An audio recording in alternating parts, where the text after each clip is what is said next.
en el mundo que tienes un potencial mortal, más que tiene cómo hacer, cómo se prevenir, que tiene cómo se curar, más que tenemos que tener una acción de manera muy rápida para que esto no se pase, que la enfermedad se torne una cosa más crónica y que va a llevar a muerte.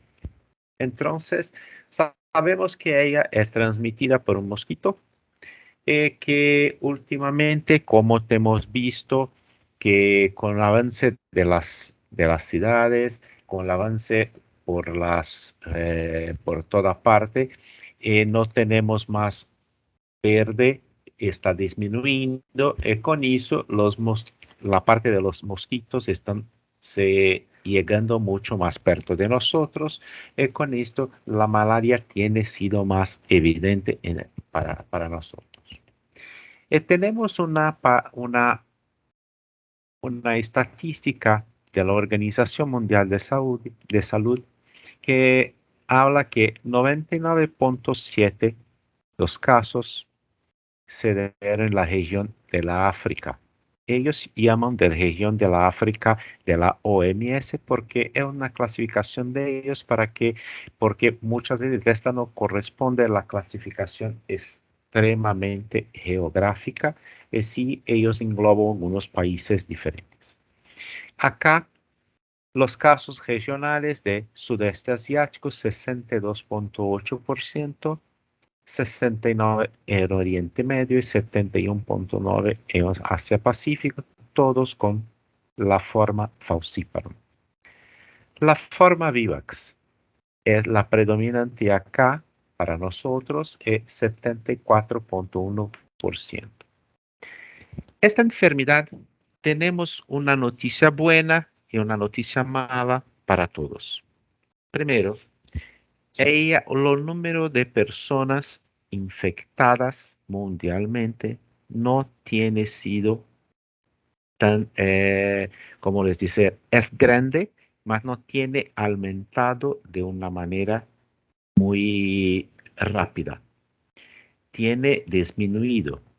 De 2 años, 2, 3 años, para hoy se disminuyó como 20 millones, 20.000 casos se disminuyeron, porque es mucho si miramos la cantidad de personas que tenemos. Y desafortunadamente, la parte que se mantiene estable no es la de nosotros en la América Latina, sería como la parte opuesta. Nosotros tenemos aumentado, principalmente en Venezuela, Brasil y algunos otros países que vamos a ver. Entonces, esta en rojo son las áreas, son las regiones de riesgo que tenemos para malaria. Y las en verde son las que no tenemos tanto riesgo. Este mapa, esta actualización es de 2014. No hay una actualización más temprana. Existen algunos reportes, más lo mapa no se cambió. Entonces no tenemos problema contra esto. Otro punto que tenemos acá, en 2017, aproximadamente 219 millones de casos en todo el mundo. Este es en 2016, 217 millones de casos. En 2010, aproximadamente 239 mil millones de casos, o sea, una disminución de 20 millones. Esto si se mira los números total, no es mucho, más es una disminución. Desafortunadamente, como les dice, acá están las regiones que tienen un aumento y la región de la África está se manteniendo. Otro punto es que los gobiernos tienen, no solamente de las regiones que tienen una endemia, tiene investido una gran cantidad de dinero para tratamiento, para control, para intentar mm, disminuir la cantidad de personas infectadas y personas que se mueren por malaria. Es un trabajo intenso, no solamente de los países, más con la coordinación de la Organización Mundial de Salud y la Organización Panamericana de Salud también. Entonces, todos están involucrados, no solamente para la malaria, más para muchas doenças. En este caso, como estamos hablando de malaria, sí es para malaria. Entonces, tenemos esta gráfica que nos muestra la cantidad por país. Entonces, mira, Venezuela, que tiene las muertes por malaria. Brasil, principalmente en la área que tiene más cerca de Venezuela y todo, más la parte amazónica que tenemos esto. Después tiene Colombia, Guyana, Perú, Nicaragua, México, Haití, Belice y Honduras.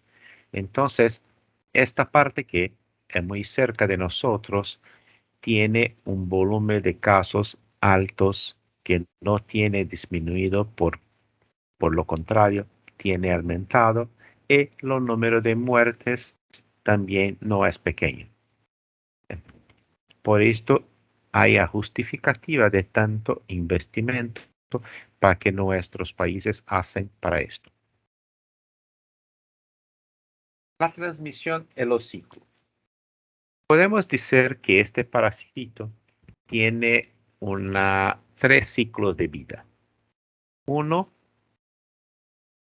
en los mosquitos, otro en la parte la persona, el humano, que sería un ciclo que sería no en el eritrócito y un ciclo que sería en lo eritrócito. Entonces, vamos a empezar por acá, cuando los mosquitos se pica la persona y esta se infecta. ¿Por qué? No porque mosquito pone en medio sangre, más sí porque los mosquitos, los protozoarios se ubica en las glándulas salivares de los mosquitos y cuando ello pica la persona la infecta. Después de la infección, estos parásitos van para los hepatócitos y van a hacer una transformación y después con rompimiento de estos van a circulación y van para los eritrócitos. No eritrócito, ello hace la multiplicación y se rompe y tenemos el ciclo. Entonces, cuando el mosquito hace nuevamente la picada de una persona que está infectada, ellos se contaminan y se empieza nuevamente el ciclo. Hay una persona que no está y así adelante y tenemos toda esta parte nuevamente.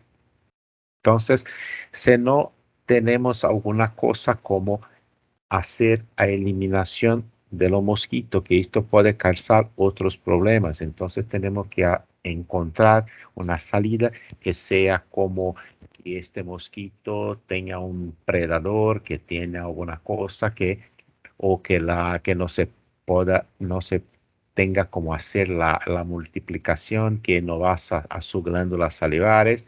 Si no hacemos esto nunca va a separar.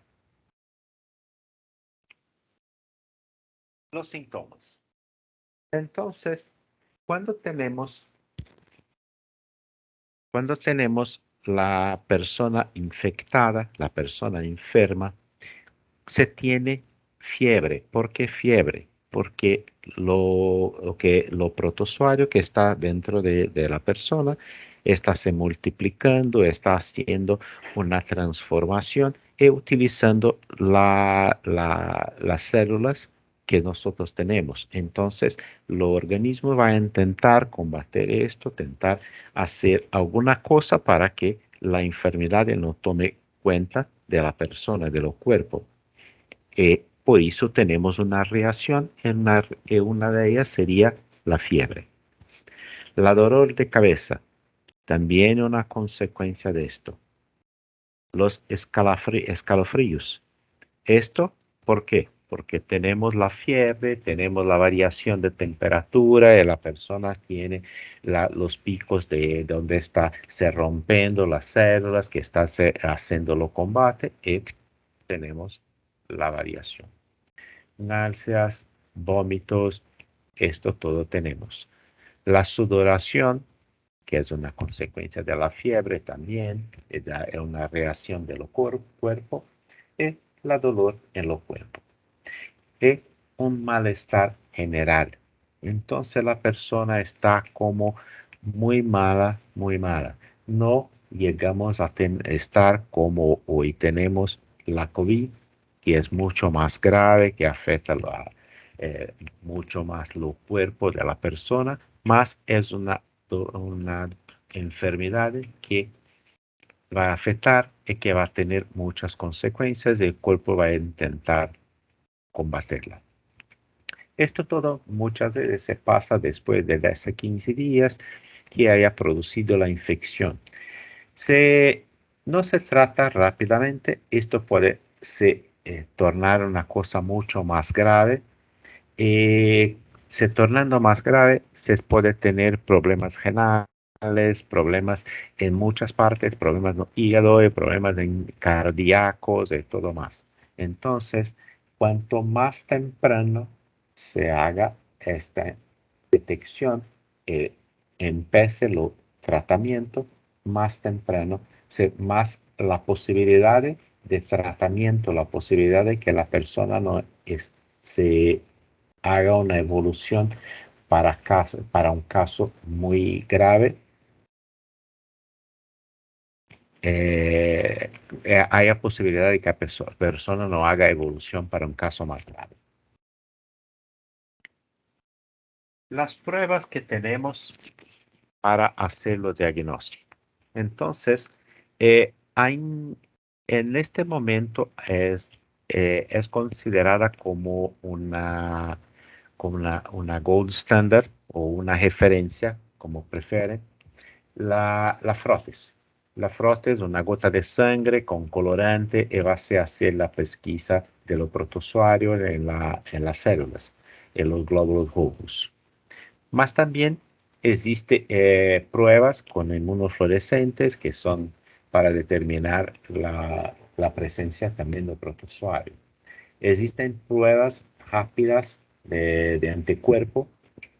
Existen pruebas serológicas también de anticuerpo.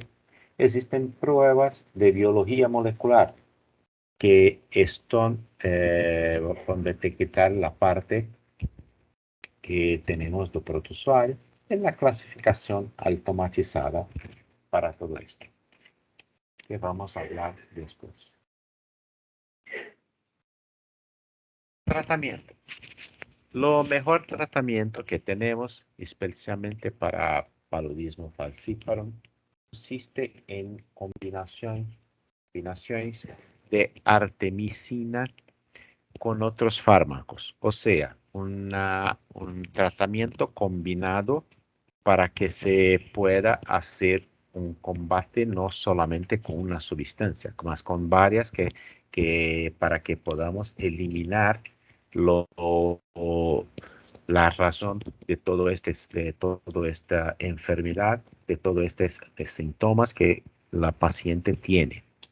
Entonces, se recomienda también un tratamiento de los episodios de la enfermedad, de los síntomas, mejor.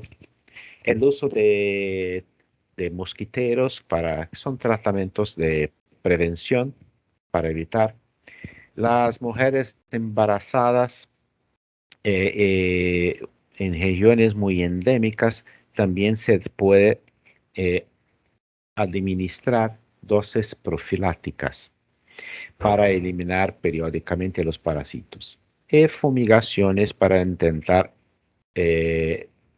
disminuir la cantidad de mosquitos que tiene en las regiones. Uno de los mayores problemas que tenemos hoy para hacerlo control de la malaria sería la parte de la resistencia que el parásito está teniendo contra los fármacos que estamos utilizando.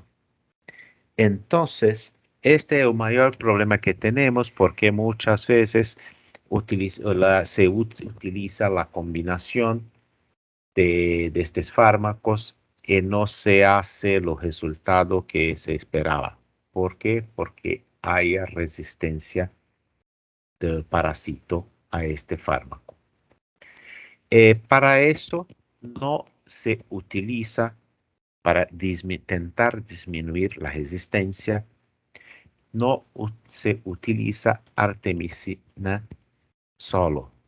Se hace siempre la combinación con otros fármacos. La utilización de ella sola tiene una capacidad pequeña de combatir los parásitos. En la combinación con otros se aumenta, se potencializa, hay una potencialización de estos fármacos para que puedan trabajar juntos y disminuir y intentar que los pacientes vivan bien y que no tenga se evolúa para un caso muy grave. Entonces, la resistencia, como dice, tiene se propagado con mucha rapidez. Para evitar eso se deben utilizar, como les dije, los otros fármacos juntos. Como hablé ustedes, la monoterapia es una parte que va a ser, no tiene tanta efectividad, por eso se causa más resistencia que un beneficio. Okay. ¿Alguna duda hasta el momento? ¿Alguna pregunta? Ok. Bien. Clasificación automatizada en el mercado. Hoy tenemos diferentes compañías que tienen diferentes contadores hematológicos, que tienen diferentes tecnologías para contaje de células. Para la determinación o detección de malaria, mejor, lo que tenemos hoy en el mercado son básicamente tres metodologías. Una, detección de la hemozoína, que se puede hacerla con fluorescencia o con colorante. Detección del aumento de resistencia globular con células más resistentes. Diferencia de comportamiento cuando se analiza el tamaño de la estructura interna. No sé cuánto a ustedes, pero yo voy a poner mi opinión acá. Cuando se utiliza la metodología que las células están más resistentes, se puede caer en un error de que por una otra patología las células estén más resistentes, las células rojas estén más resistentes. Y con esto se puede hacer una falsa detección o un falso aviso que tenemos una posibilidad de malaria. Entonces, esto no me parece una metodología que tiene una 100% o que tenga una tendencia de muy cerca de 100% de confiabilidad. La otra parte que diferencia los tamaños, diferencia la estructura interna, también no me parece. ¿Por qué? Porque hay diferentes patologías, como ustedes que trabajan en laboratorio saben muy bien que hay diferentes patologías hematológicas que aumentan los tamaños de los glóbulos rojos. Y con esto se puede haber una diferenciación que no es confiable. Y la estructura interna. Muchos pueden pensar, mas mira, tenemos una variación de tamaño con un cambio de estructura interna de los glóbulos rojos. Ok, mas no es solamente esta patología, esta enfermedad que puede causar un cambio de estructura interna. Tenemos, como todos saben, tenemos algunas patologías que tiene ponteados, que tiene precipitaciones de las proteínas, de toda la estructura, y que esto puede cambiar. Entonces, también no me parece. ¿Y por qué me parece mejor la detección de la hemozoína?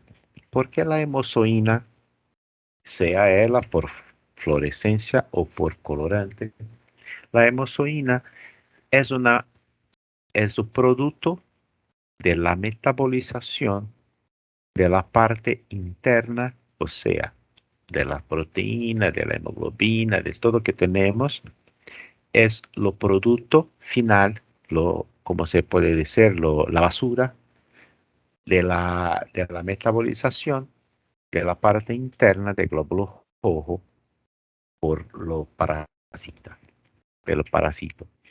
Entonces, no hay otra, la hemozoína no hay como se mezclar, hacer una confusión que con otra cosa. Entonces me parece que es más segura, más confiable. Entonces, vamos a hablar un poco de esta detección de la hemozoína. Acá tenemos nuestro, no voy a decir amigo porque es un enemigo, que es el mosquito, que va a pasar a nosotros una de las formas que tenemos acá, que sería malaria, vivax, falciparum. Entonces va a pasar que podemos mirar en la célula roja cuando hacemos una frotes con colorante. Cuando hacemos esto, la hemozoína que tenemos, discúlpame, lo parásito va para los hepatócitos hacen un cambio, y de este cambio ello va para los glóbulos rojos y va a se multiplicar en una hora, ello va a romper los glóbulos rojos y va a salir la hemozoína. ¿Ok? Esta hemozoína no es una cosa, un producto que eh, que sea natural del organismo humano.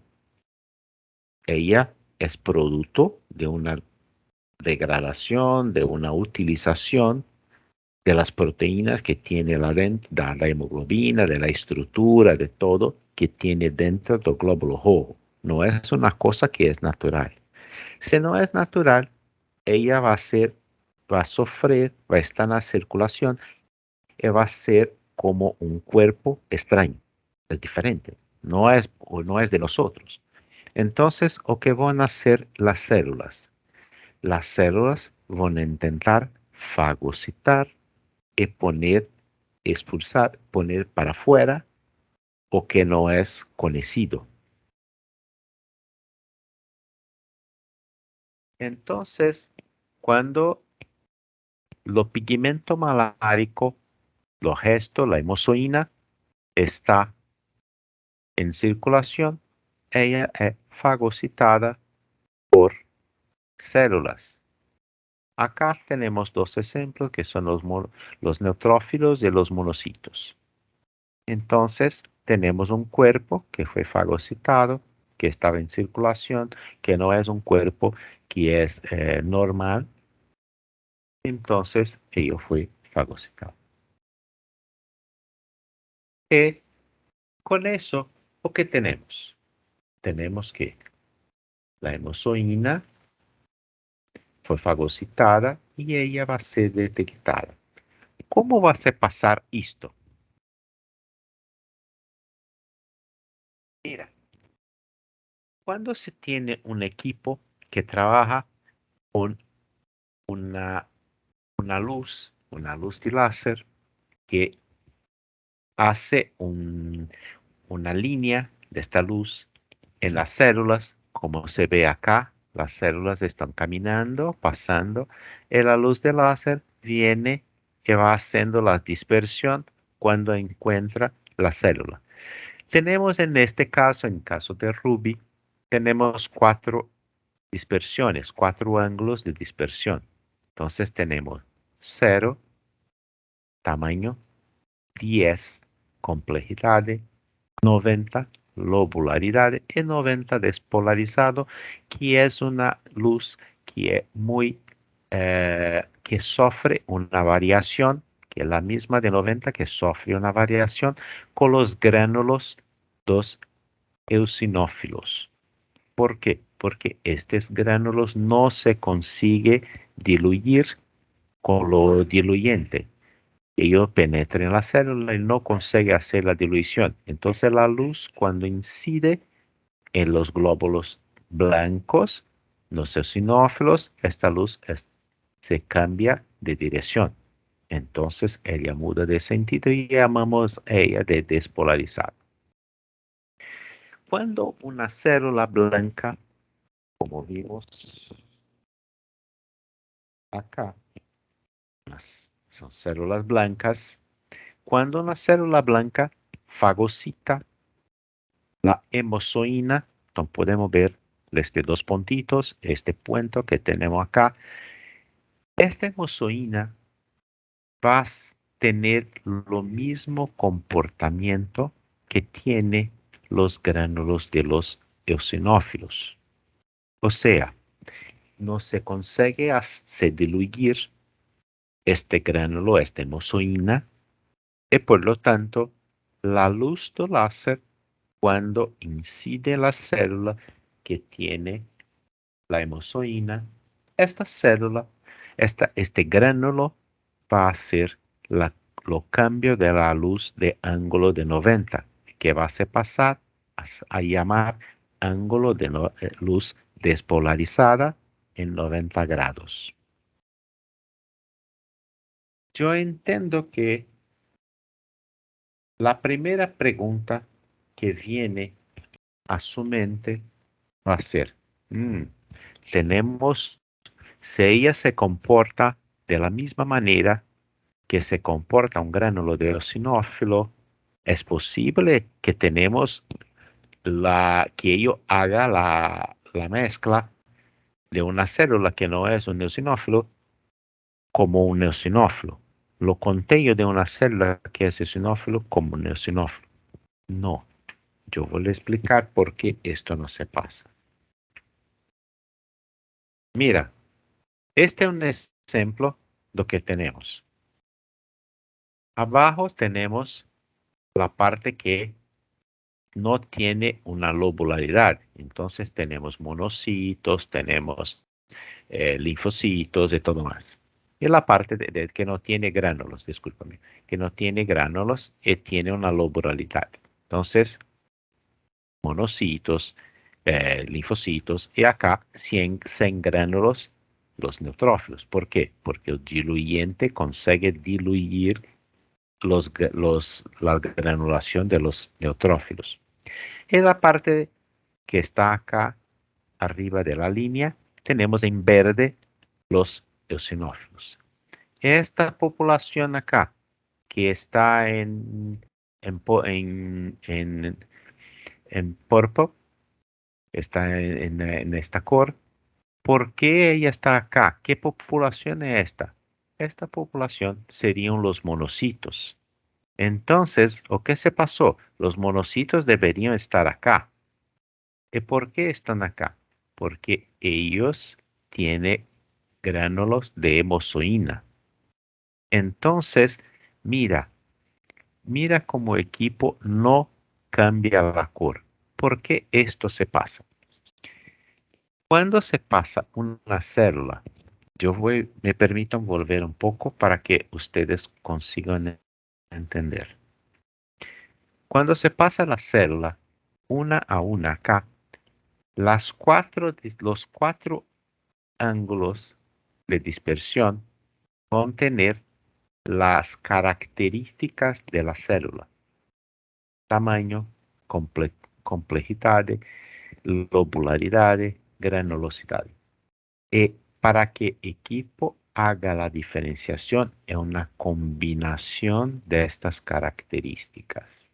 Entonces, cuando tenemos este caso, ellos saben que esta célula tiene características monocíticas. La única cosa que ello tiene de diferente sería lo gránulo. Entonces, ello le caracteriza como un monocito. Por esto esta cor es diferente de la verde de los eosinófilos. Caracteriza como monocito, más pone en la posición que no sería de ella. Porque lo normal sería tener todos los monocitos abajo. Y lo mismo se pasa acá, donde tenemos algunas células que no son eosinófilos y que están en la parte de arriba de la línea. Entonces, esto se pasa porque hay una caracterización muy bien hecha de la célula, más ella se comporta en la parte de gránulos como un eosinófilo. Entonces, equipo va a avisar que, mira, tenemos un caso, unas células que tiene características completamente diferentes que no deberían tener gránulos, más que se pone en una parte que tiene gránulos. Entonces se genera una alarma que nos dice que hay una sospecha de malaria. Este es un resultado que tenemos para mostrar dónde tenemos la alarma, que es una despolarización atípica. ¿Por qué atípica? Porque no deberíamos tener esta población de monocitos acá. Esta población de monocitos debería estar acá. Más ella se comporta como una célula que tiene gránulos, como los eosinófilos. Y por esto, ello avisa, mira, tenemos una sospecha de una despolarización atípica. Entonces, esta es la clasificación automatizada que tenemos. Una cosa importante que siempre tenemos que acordar y que ya dice a ustedes, no hay una mezcla de poblaciones, no hay conteos erróneos. ¿Por qué? Porque el equipo está detectando todas las características celulares. Voy a hablar a ustedes un caso que se pasó en Brasil. Una persona que vive en São Paulo. São Paulo no es una área endémica para malaria. Esta persona se fue al hospital, estaba con fiebre, estaba con algunos síntomas. Y las personas no pensaban que sería malaria. Estaban haciendo como verificando, mirando, pidiendo otras cosas. ¿Por qué? No, acá no es región endémica. Mira, esto no se pasa solamente en São Paulo, se pasa en muchos sitios, principalmente en Europa, Estados Unidos, que no es una parte que tiene malaria, más que tiene personas que se van a otros sitios que tienen malaria, que son áreas endémicas, y cuando vuelven a su casa si están contaminadas, probablemente van a tener síntomas y los doctores no tienen práctica en hacer la distinción, la diferenciación de esta doença, porque no es algo común a ellos. Y lo mismo se pasó en São Paulo, que no por esta persona. Y se pasó, lo, se cogió sangre para hacer un hemograma y se pasó ello en un equipo automatizado de Abbott.